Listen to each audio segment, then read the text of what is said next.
fans, and welcome to another episode of Fully Booked. I'm Megan. And I'm Shireen. And we are still talking about banned books over here for the month of June. It's bad. It's bad. Did you just like bow like a sheep? Yeah, they're banned. Very nice. You sound like Robin Williams in Aladdin. All right, you bad boy. But no more freebie. It's true. Oh, such a good movie. Oh, Robin Williams is iconic in so many roles, and that's definitely really one of them. is. He's so good. But we're not here to talk about that. We're not. No. We felt like we should take a look at a couple of adaptations that we actually haven't touched on yet. Surprisingly enough, of some again surprisingly banned books. What? Yeah, we've chosen one of them for today that it's like, why is this even banned? Oh, we don't know. I looked for the answer and Still unclear. I couldn't find it. So, so today we're going to be talking about the 2011 adaptation of Water for Elephants.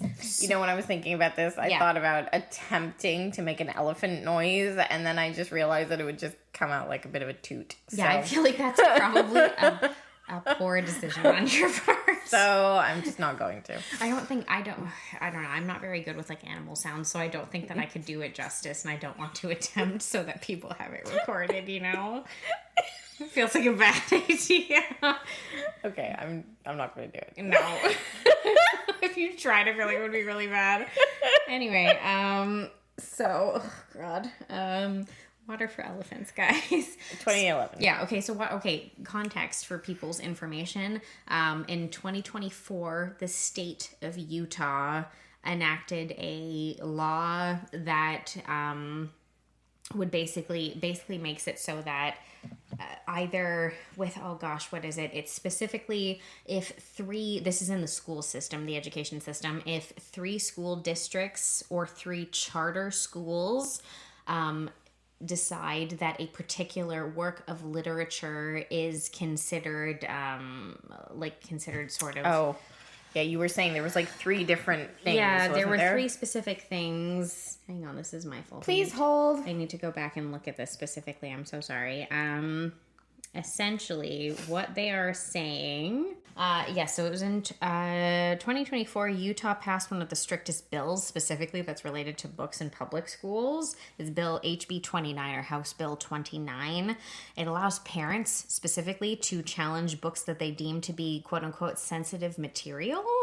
And to ban them, and also can ban books from all public schools in the state if those books have been deemed to be, again, quote unquote, objective, sensitive material or pornographic, essentially. Oh, God. But, like, I don't know. Objective. Exactly. I don't know what objective, sensitive material means. Isn't that subjective in itself? It's sure. I feel like it is. And so, anyway, what happened was that earlier this year, so I want to say maybe beginning of May or in April, I should say, of 2025, April or May of 2025, I should say, Utah also deemed that Water for Elephants by Sarah Gruen, which was published in 2006, was deemed to have some form of sensitive materials. It wound up on a list, and so now it has been banned from the public school system in the state of Utah. Wow. And so but it's only banned there. Correct. Oh, okay.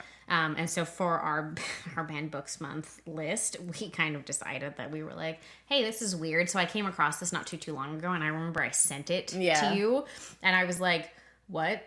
Well, that's kind of what kicked us off and for this is banned actually, book yeah, this is month. actually what kicked us off for banned books, because you were like, why? And you were like, you know what, we could just talk about banned books in general. So we kind of decided we would do that for June.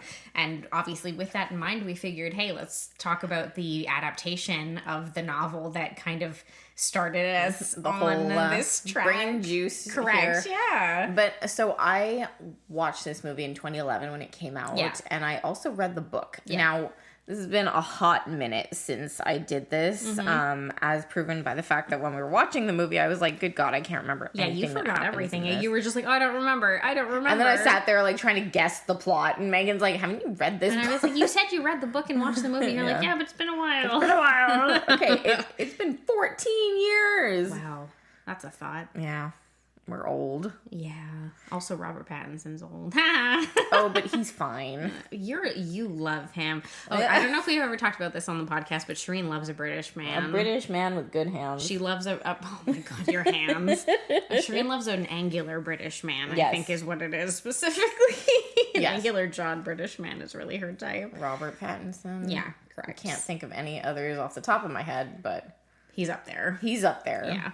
Sam Claflin. Sam Claflin? Claflin? Claflin? I don't remember. It doesn't matter. Anyway, watch Daisy Johnson the Sixth. It's really good. Yeah. And Jamie Campbell Bower. Yes. Jamie Campbell Bower is mine, probably. Like, if I had to pick one. Well, because he's kind of spooky-ooky. Yeah. Yeah, I do love that. Robert Pattinson is not spooky. No, not even a little bit. I mean, he played Batman. I guess. That's not really spooky. He tried to make it spooky. He was Batman with eyeliner on. Like, that's it. It was like smudgy eyeliner. He was Batman in a My Chemical Romance music video. Yes. That's what everyone wanted 10 years ago. I'm sorry. Robert Pattinson dressed as Batman in a My Chemical Romance style music video. Oh, like 15 years ago, that would have been. Oh, like I would have been all over that. The top. Yeah. Really. Okay, so hang on. We digress. As I said, the novel was published in 2006. The adaptation came out in theaters in 2011. The adaptation currently has a score of 6.9 out of 10 on IMDb and 60% on Rotten Tomatoes, which is the critic score. The audience score is 70%. It was not bad. I liked it. I mean, the costumes were good. The acting was good. So I will say, actually, before we sat down to watch this film, which actually we only did yesterday at the time that we're recording this. Check us out. Yeah, I know, right? I had actually I've never read the novel, and I had never watched this movie. This was a first time for me, so this was like a foray into this film. I don't know, there wasn't a specific reason. I just never got around to watching it, I don't think. It's funny because, like, the two movies that we're watching this month, I just made this comment, is that when they used to make these film adaptations, they really went, like, big budget actors. Yeah. You know, like, they had Reese Witherspoon in this one, Robert Pattinson, Christoph Waltz. And they were other recognizable actors in the film as well. You know, character actors, people who've been in multiple other films and projects and things that you recognize that you're like, oh yes, that person. You're like, that guy. Yeah, which we all do, I feel. Like, you know, we all kind of watch something and we're like, oh, that guy. Yeah. That's sort of what we do. Yeah, I don't know. I quite enjoyed it overall. I thought it was a good film. Like I said to you as well, when we were watching it, I was like, oh, I thought this, spoilers, which, like, it came out 14 years ago. So if you haven't seen it and you're listening to this episode, what are you waiting for? Well, I don't know what to tell you. If you haven't seen it, I'm sorry. Yeah. I am not liable. I am not liable for this. I am not responsible for the spoilers. It actually had a happier ending than I thought it was going to. It was very like The Notebook meets Big Fish at the circus. Sort of, yeah. At the circus. Yeah. So it's set, like, mostly set, I should say. So it's, you know, modern set, but telling a story in the past. Great Depression era America. It's very, like, Americana, kind of, in its own way. 1931, yeah, that's it, exactly. And follows Robert Pattinson's character. He's the lead. His name, what is it? It's Jacob Jankowski. That's it. Or Jakob, actually, technically, because he's Polish. And, you know, his parents have probably come to America, maybe like World War I-ish era. I think so. Something. Yeah, his dad was a vet. His dad's a veterinarian, and he's also studying to be the same. He's studying at Cornell, fancy. And he's about to take his final exam. Right. And he's 23 years old at the time that he's explaining the story. He's about to take his finals. And unfortunately, both his parents died. Oh, yeah. So his parents were tragically killed in a car accident, which is so horrible and unfortunate. And he misses his final exam because of this. So he never, like, gets licensed as a vet. Correct. And he finds out that, unfortunately, I guess, because his parents had taken out additional loans to help pay for his studies, because Cornell would have been quite expensive, I'm sure. It's an Ivy League school. That they did not, and they no longer owned their house or their business or anything, and so he's not even able to inherit anything from his parents, and essentially is left destitute. Yeah, because it is the Depression. The Depression, exactly. It's Depression era America. And so, like, you know, like that's it. The house is foreclosed on and everything. And so Jacob has no choice but to take off and winds up hopping on a train like you did apparently in 1931. Well, it was very much like Great Migration, right? Correct, Great Depression led to the Great Migration in the United States, if I'm remembering my history lessons correctly, which was essentially this American mindset that you go where the work is. Yeah.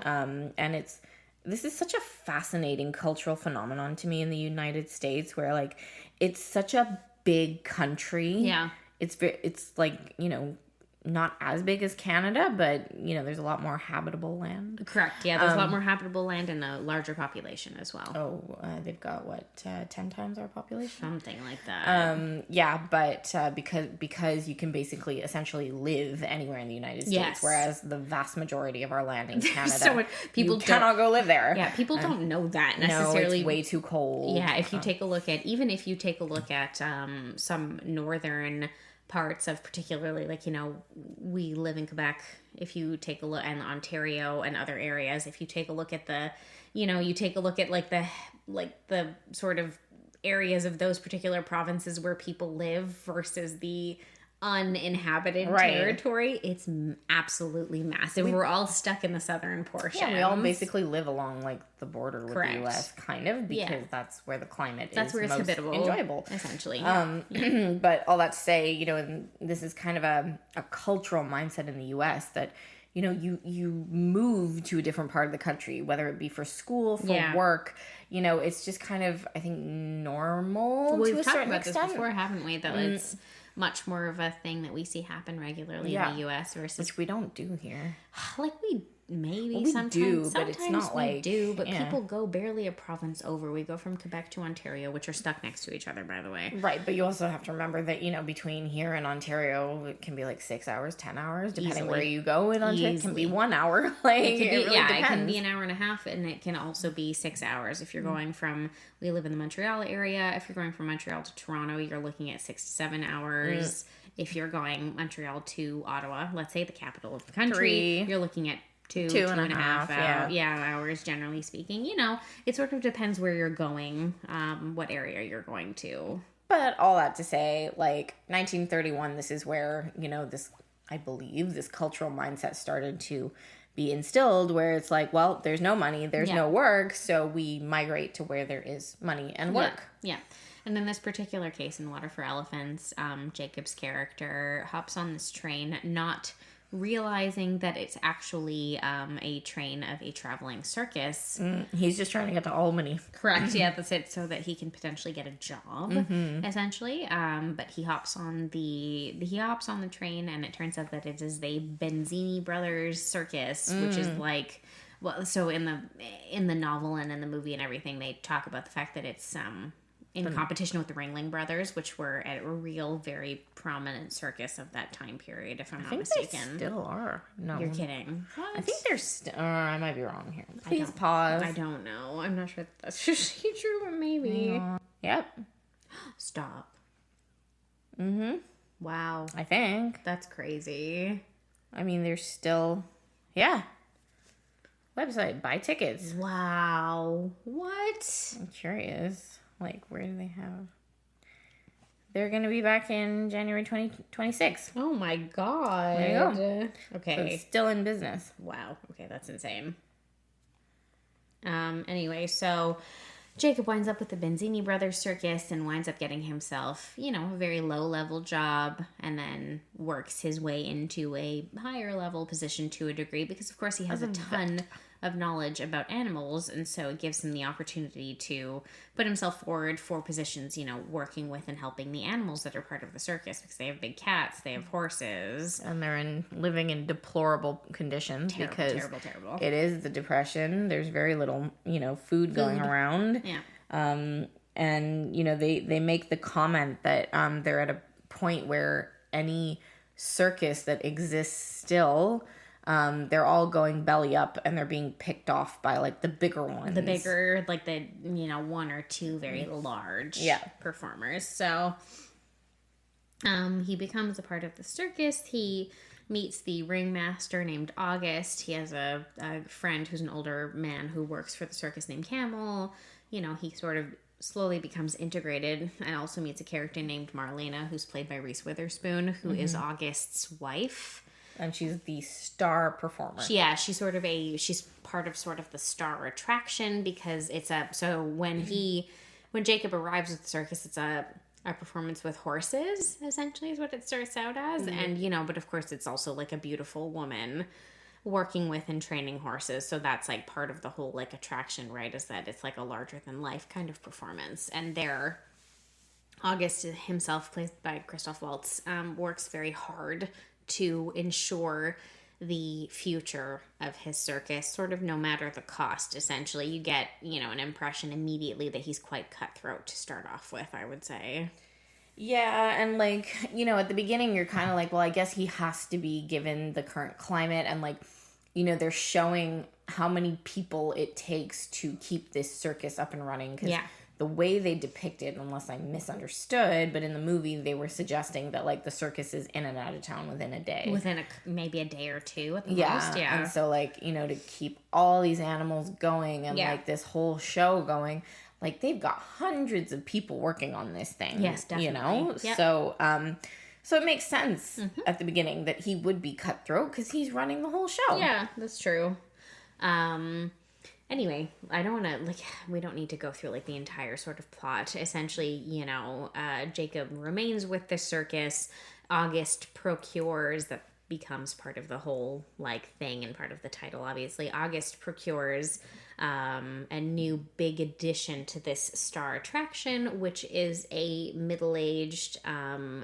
she's 53. Yeah, 53-year-old Asian elephant named Rosie. She's so cute.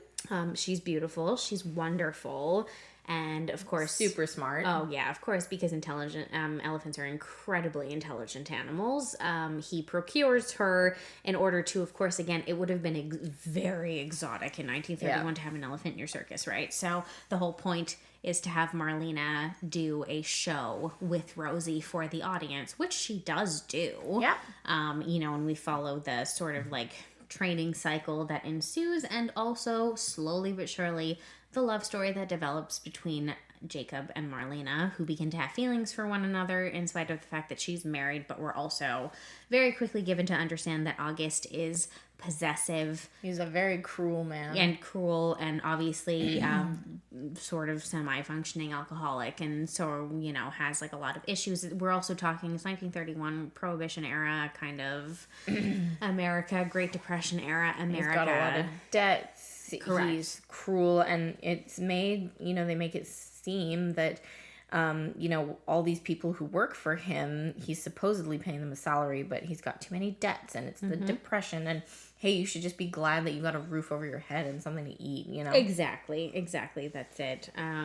You know, and there are tons of other little details, you know, through working with Rosie. They actually discover that she understands Polish commands specifically, so Jacob is able to help them work with her in order to, because there's just trigger warning, there is, to be sort of expected, there is some animal cruelty in the film. Not that it actually happened when they were filming, but just that it's depicted that way, particularly due to the time period, of course, that, you know, there's animal cruelty is due to Rosie and all those things, and attempting to train her, especially August's character, as we said, is quite horrible. You know, so as sort of the story develops, the love story begins to flourish between the two of them. They fall in love with one another. You know, there's a lot of back and forth that happens. Well, there's a whole showdown. Yeah, there's a showdown. August realizes what's happening, that there are feelings developing and stuff like that. You know, and then tries to kill Jacob. They run away together, and then they're found, and Marlena is forcibly brought back. Jacob shows up to try to kill August. And ultimately it's Rosie who kills him. Essentially, yes. So basically, famously in the world that this story exists in, the Benzini Brothers circus was brought down when there was allegedly some sort of accident, essentially, that took place during a performance that caused all of the large animals to be set free and wreak havoc, basically. And so the circus was basically sort of torn to the ground to a degree, and August was killed. But it turns out, of course, that August was actually killed by Rosie, the elephant, while attempting to kill Marlena, his wife, because he didn't want her to leave him, and he was possessive and horrible and a piece of shit. So and Rosie loved Marlena. And Rosie loved Marlena and Jacob. That's it. She shipped them, basically. Oh, she was so cute. Yeah. And so, like, she, in, you know, partial self-defense, Rosie the elephant does actually kill August. And again, because I was, like, surprised by myself, it turns out that, you know, that's it. Jacob and Marlena are able to essentially live happily ever after together. It turns out that they went on to, first of all, go and be part of the Benzini Brothers circus. Yeah. And with then Rosie. Yeah, with Rosie for a number of years. And then eventually Jacob was able to get a job as the sort of head vet in Albany, New York.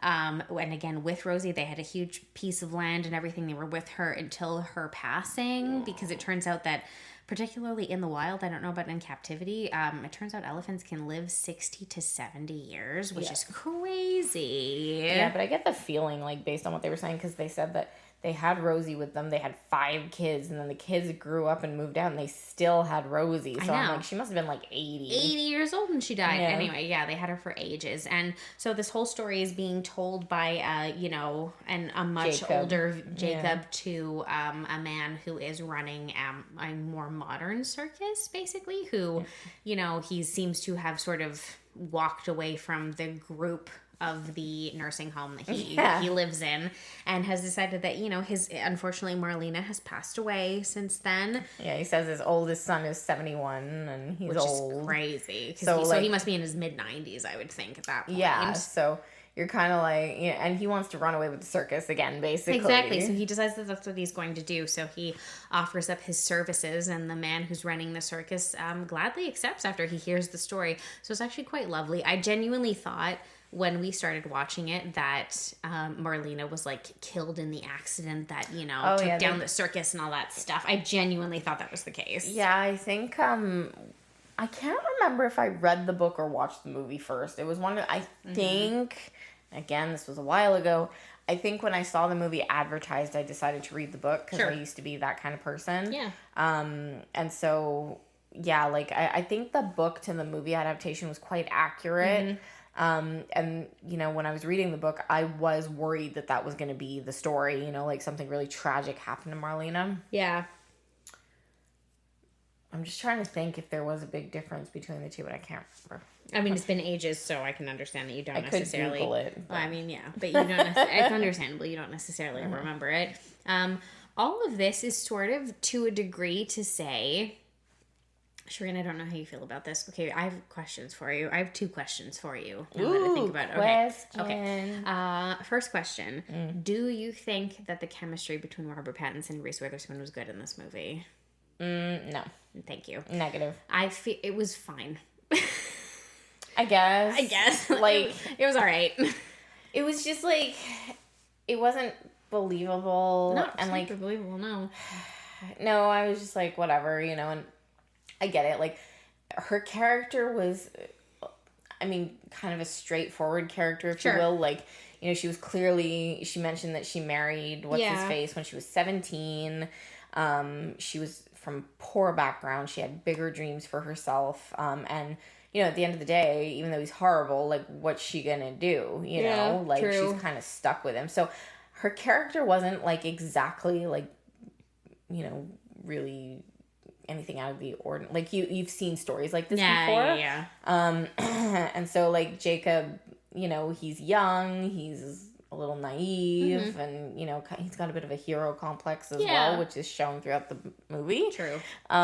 So, like, was I convinced? It wasn't, like, the level of chemistry that you see in, like, The Notebook or, like, Big Fish kind of thing. Yeah, like a couple of other maybe adaptations that I guess in that way were just better. Yeah. Or sort of incredibly well cast just due to things like the chemistry between the leads, for instance. Yeah, no, you're right. What about you? it was like a middle ground for me. Yeah, like you were like, yeah, I get it. They're supposed to be in love. Yes, correct. Yeah. But I didn't feel like when I was watching it, I wasn't like, wow, these two actors have like very good chemistry. Like I'm super believing this entire storyline. It was just sort of on paper. Yeah. Yeah. They were no Edward and Bella. Oh, boy. Oh, dear. Oh, those two were actually dating, and I don't even know if they had chemistry. No, they didn't. I'm wearing my Twilight t-shirt. You are wearing a Twilight t-shirt right now. What's your second question? Oh, my God. What is my second question? I've forgotten what it was. I think it was basically just like, how good of an adaptation do we... Oh, yeah, no, it was, why the hell do you think this book was banned, Shireen? Oh, girl. Like, you know, knee-jerk reaction would be like, oh, because the animal cruelty depicted in the movie, but I can't remember if that was, like, quite prominent in the book, probably. That was definitely not why. That's not even it. I'm sure that's not even it. No, it was definitely something to do with the fact that there was probably some, like, very light sex scene between the two of them in the book. Yeah, and there is, like, once in the film. Yeah. You know, you see, like, one depiction. Yeah, but you were like, do you really have time to do this right now? Like, they're on the run for their lives. I know. They're like, let's just stop to boink. That made me chuckle. They just, like, stopped to bone, and you're like, okay, I guess. We could have waited a little bit longer. But I don't know. We got to the end of this story and I was like, oh wow, that actually wrapped up more nicely than I thought it was going to. And then I was like, wait, why is this book banned? But, okay, to be fair, Megan, like, you know, it was banned in Utah. I guess. Like, it wasn't banned anywhere else. So, like, maybe is it the adulterous, like, you know. Oh, I don't know. Because she was married, right? I suppose that's... And then he got moited. I suppose that's possible. I don't know. You know what? If you have any idea and you're listening to this episode, if you happen to know for some reason, please tell us. I did. Are you from Utah? Yeah, maybe. I did try to look it up and I was sort of confused when trying to find the answer because there was no clear, conclusive reason other than it having been flagged essentially by 3 school districts, which means that it was removed from public schools. What's interesting about that is, you know, I was saying that the American Library Association mentions that I believe the way they phrased it was that the only person who should be allowed to prevent somebody from reading a specific material should be a parent for their own child. And what's interesting is based on what you were saying, the law that was passed in Utah is that if a parent steps forward... A parent can signal or challenge a book. Correct, yeah. So, like... Technically, that does fall under what the American Library Association is also suggesting. Yes, but you're like, hang on a minute. I feel as though that's probably how this bill sort of was put into practice in the first place, you know? But then you're like, well, hang on a tick. Like, I know. You know, now this one person stands up and now nobody can read the damn book? No, but also then after it's signaled, it also has to be agreed upon, as we said, by 3 separate school districts or 3 charter schools. Yeah, but like, I know. It wouldn't be hard to pitch it. I agree. You know, you get 3 parents in 3 different districts who are like, adultery is bad and there's a very light sex scene in this book. Yeah, I'm not really sure. Anyway, I don't think that we have... I wish we had the answer. I don't think that we have the exact answer as to why, of all of the novels that have wound up on these banned book lists in general, I don't believe that we have an answer for this one. I was actually taking a look through some of what, since this House Bill 29 was passed in 2024, what novels have wound up on Utah's banned book list across the state. And I should remind people, we're talking about in schools, so chances are in public libraries and things that people still have access to these. We're talking about in school libraries specifically, and, right? On the curriculum, because right? It would be so easy to be like, oh my god, there's no dark romance or really really horny novels on these lists a lot of the time, but that's because those wouldn't be in schools anyway. That wouldn't make any sense. You know what I mean? In primary or high schools particularly, those books you wouldn't have access to those in you said that libraries. Akatar was on that list and I'm like, who would put ACOTAR on a school curriculum. Yeah, no, the entire ACOTAR series is part of that banned book list. But, like, realistically, like, it's a little spicy. Like, why would you even, like, have that gravitating in the same sphere as, a school curriculum? I can only imagine. I would love that. Yeah, but I can only imagine that for people who are signaling books like this as pornographic and are this conservative, ACOTAR is the only series, because it's so popular as well, it's the only series that you can even fathom, like, that's as porny as it could possibly get. And let me tell you, people of Utah, that is the tip of the fucking iceberg in the romance vicinity. I'm still afraid of that one there, you know, The Never King, is that it? Oh, I haven't read that one yet, but I know I've heard. Sorry, Haunting Adeline. The Haunting Adeline, yeah. Didn't you read that one? I haven't yet. No, I think you know what? I have the audiobook, and I've heard that it's really good. The male narrator is very famous, very popular in the like book talk sphere. And does he play Rhysand too? No, it's not him. Oh. No, it's not that guy. No, it's narrator by the name of Teddy Hamilton. But in the romance space in narration, he's very, very big, very popular. But no, I haven't listened to it yet, but I have heard that again, that's it. So in the dark romance sphere, like, you know, you're Haunting Adeline and like Lights Out and stuff like that. Those are always at like the tops of people's lists because it's a lot of what folks have read in those spaces. But those wouldn't be available in school libraries. So I can understand why I understand why they haven't wound up on these banned book lists, because there would be no reason for them to, and it would be much more difficult to challenge lists like this in public libraries and things like that, or for people to have access to in the state as a whole. You couldn't really get away with doing that. It would really have to be for a school curriculum specifically. But I don't know, though. Who knows? I don't. Okay, maybe I'm like okay. Utah. I've never been to Utah. I have no idea. Yeah, look, maybe it's possible. You know what? Maybe they can try to do that. However, this particular House bill only has to do with the public school system. Oh, fair. So, in this particular case, this only has to do with books that would be available through that system and not available to the public at large. So anyone else in Utah that wants access to horny books can have it.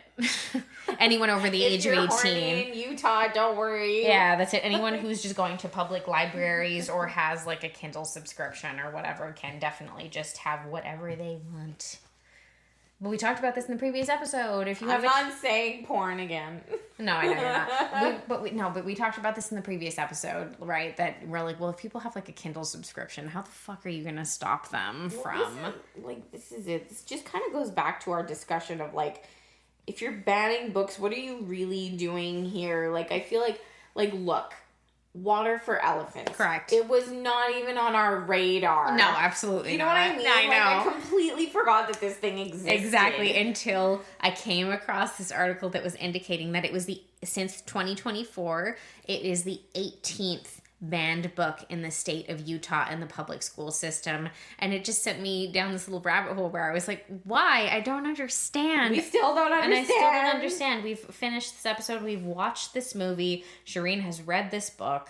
And I still don't have an answer. And it's quite frustrating. Good people of Utah, we call upon you. Oh my gosh. To inform us. Yeah, if you guys can inform us of anything, that would be great. But at any rate, it was... you know what? It was a pretty decent film. Overall, the production value was good. Overall, the cast was good. Like, you know, it was an interesting enough story. The elephant definitely made it. Yeah, I feel like without Rosie, it would have been like, okay, I don't know. I mean, okay, I can't remember the details of the book. Yeah. As demonstrated by the fact that I was actually guessing the plot yesterday. Oh my god, yeah. But I don't know why, but I feel like I can confidently say that I remember that the book was better. Oh, okay. Yeah. Well, maybe it had a bit more detail in it as well. I think so. Maybe it was because the two actors didn't have as much chemistry, like we said.